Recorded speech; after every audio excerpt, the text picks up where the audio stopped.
मुक्ति मनाने का काम करते हैं। और हम लोगों से तो पुराना पारिवारिक संबंध रहा है, और हम लोग तो उस समय बहुत छोटे होंगे जब पहली बार ये मंत्री बने थे, या छात्र जीवन से भी लोगों का पिताजी का जुड़ाव रहा है। हम तो भाई 77 वाले हैं, अब मेरा तो 89 में जन्म हुआ, लेकिन हम लोगों का संबंध हमेशा से पासवान जी, पारस जी से हमेशा संबंध बना रहा।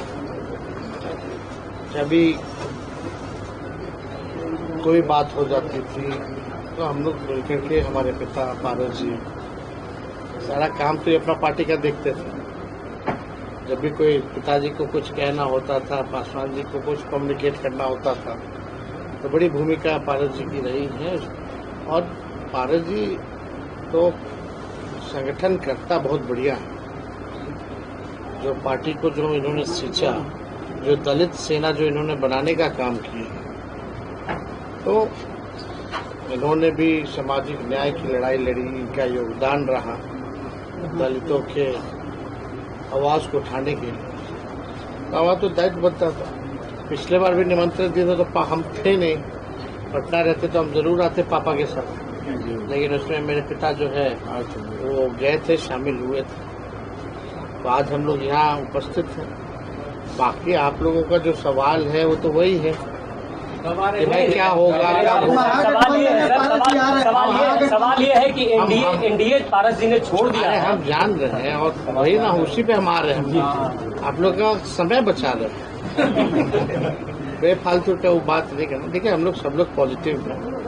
इनकी इच्छा हुई कि महागठबंधन में आए, धर्मनिरपेक्षता और सामाजिक न्याय को हम लोग जो है मजबूत करें। और जिस हिसाब से जो हुआ पूरा प्रकरण, बिहार की जनता जानती है कि क्या है नहीं। तो इसमें महागठबंधन के जितने हमारे सहयोगी दल हैं, उनके सामने भी हमने बात को जो है रख दिया है, पारस जी के बारे में, इनके प्रस्ताव के बारे में। और हमको लगता है कि जल्द ही हम सब लोग अस्त व्यस्त थे। आज जो हम लोगों का संगठन का चुनाव चल रहा था, राष्ट्रीय कार्यकारिणी की बैठक आज संपन्न हुई और आज पार्टी की स्थापना दिवस है। तो हमको लगता है जल्दी ही हम लोग जो है किस दिन किस वक्त जो होगा आप लोगों को सूचित हम लोग कर देंगे कि कब हम लोग।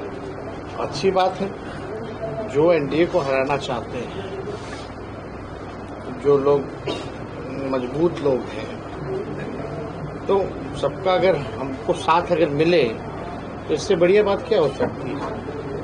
इसी सिलसिले में हमको रांची भी जाना था, लेकिन शिबू सोरेन जी का तबीयत जो है बेहतर नहीं रहा। वो दिल्ली के अस्पताल में वो भर्ती है।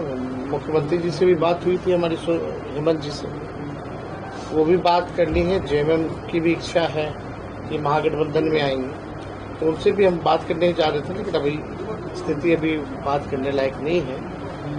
तो जब भी होगा बता दिया जाएगा। और हम लोग ज़्यादा समय बचा नहीं, तो हम लोग भी चाहते हैं कि चीज़ें जल्दी से हो जाए। ये तय है कि आरजेडी के साथ ही आएंगे, करना बाकी है। ऑलरेडी कर ही रहना का तो काम तो कर ही ना रहे हैं, तो इसमें कहाँ कठिनाई है किसी को। ना हमें आपत्ति है, ना इनको आपत्ति है। मकसद एक है, और साथ हम लोगों को आगे चल करके बिहार को बनाने का काम करना है। सरकार बनानी है, सरकार को हटाना है। जो 20 साल से, आज देख लीजिए क्या हो रहा है। मेरे घर के बाहर गोली चली, अपराधी नहीं पकड़ा गया। सीएम आवास के बाहर गोली चली, अपराधी नहीं पकड़ा गया। डेवलपमेंट कमिश्नर जज साहब के घर के बाहर गोली चली, अशोक चौधरी मंत्री के घर के बाहर गोली चली, अपराधी नहीं पकड़ा गया। एडीजी लॉ एंड ऑर्डर की गाड़ी पीछे पीछे, आगे आगे अपराधी। विश्वेश्वरैया भवन के सामने गोली चली, वो अपराधी नहीं पकड़ा गया। खेमका जी के बेटे की हत्या 6 साल पहले हुई, वो अपराधी नहीं पकड़ा गया। आज खेमका जी के पिता की हत्या कर दी गई।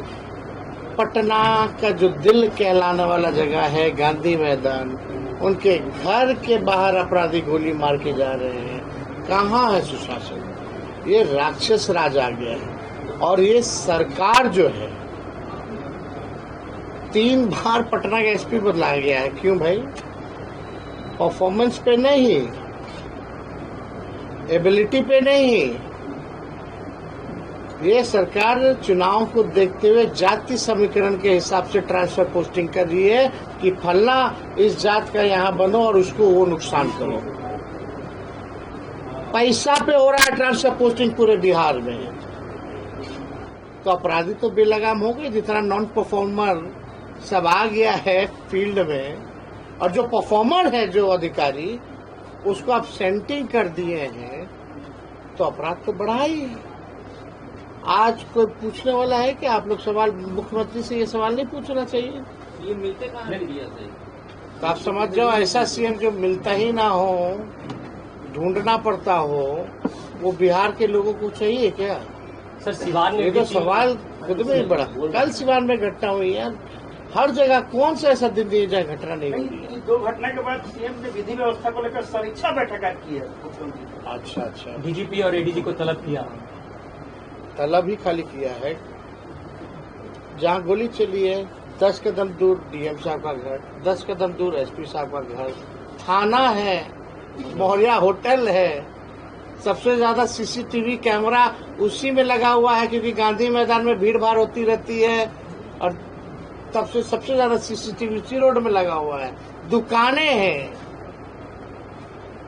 थाना को आने में 2 घंटा लगा। अगर दौड़ के जाना हो तो 2 मिनट में पहुंच जाता थाना वाला लोग, लेकिन 2 घंटा क्यों लगा? एक्शन, सुनवाई कहाँ हो रही है, कार्रवाई कहाँ हो रही है? कहीं अगर कार्रवाई हुई हो, हु इज रिस्पॉन्सिबल? रिस्पॉन्सिबिलिटी किसी का तय किया है? ये घटना हुई है तो कुछ नहीं, बस 2 दिन में आप भूल जाइए। जैसे मेरे घर के बाहर गोलियां चली थी, अब तक अपराधी नहीं पकड़ा गया, बचा क्या? जो बिहार का सबसे सुरक्षित इलाका अब सुरक्षित नहीं है, तो अब बचा क्या? ये जो घटना है दिल दहला दिया है, इससे पूरा बिहार हिला हुआ है। लेकिन माफ करो मीडिया के साथ ही आप प्रोपेगेंडा चलाइएगा, चींटी मर जाएगा तो जंगल राज कहलाएगा। यहाँ घर में घुस के लोगों को गोलियों से भून दिया जा रहा है, मंत्री के घर भी चोरी हो जा रहा है, वो खबर नहीं होगा। ये प्रोपेगेंडा चलता है। तो जब तक मीडिया के साथी अपने आप को नहीं समझेंगे कि उनकी क्या ताकत है, तब तक बिहार को अगर इस हालात पे अगर लाया गया है, तो आप बिहार में अगर अपराध बढ़ा है तो मीडिया भी कहीं ना कहीं दोषी है। इस सवाल को सरकार से नहीं पूछती, सारा सवाल विपक्ष के लोगों से ही पूछा जा रहा है। सत्ता पक्ष के लोग छिटपुट घटनाएं हो रही है, अपराधी को छोड़ा नहीं सत्ता जाएगा। पक्ष भी तो घेरे में, सत्ता पक्ष के लोग आज इसकी निंदा की है, कहा है कि घटना नहीं होनी चाहिए, लेकिन लगातार घटना घट रही है। बड़ा घटना छोटा घटना क्या होता है? तो आपसे जानना चाहते हैं, बड़ा घटना छोटा घटना क्या होता है? घटना घटना होती है। अमीर मरे चाहे गरीब मरे, चाहे गरीब को मार रहे हो गोली या अमीर को मार, वो तो खेमका साहब का नाम सब लोग जानते हैं, नामी व्यक्ति हैं, इसलिए मीडिया की मजबूरी हो गई। नहीं तो डेली गोली चल रहा है, डेली दलित बच्चियों के साथ गैंगरेप हो रहा है, कोई पूछने वाला है क्या जी? तो ये स्थिति बनी हुई है। बढ़ते हुए अपराध को लेकर आप लोग सड़कों पर उतरेंगे क्या? जिस तरह से आप लोग अपराध बढ़ गया है, आप ईमानदारी से खबर दिखाइएगा क्या? जिस दिन दिखाइएगा उस दिन हम लोग उतरेंगे। आप लोग तो हमेशा से उतरे, विधानसभा में आवाज उठाया है, सड़कों पे हमने लड़ाई लड़ी है। हर जिला जहाँ पीड़ित परिवार है, उस पीड़ित परिवार से हम लोग मिल रहे हैं। मीडिया जो काम नहीं करता था, तेजस्वी अपने ट्विटर पे बुलेटिन जारी करता है। और क्या चाहिए आपको? लेकिन सरकार के लोगों से पूछिए,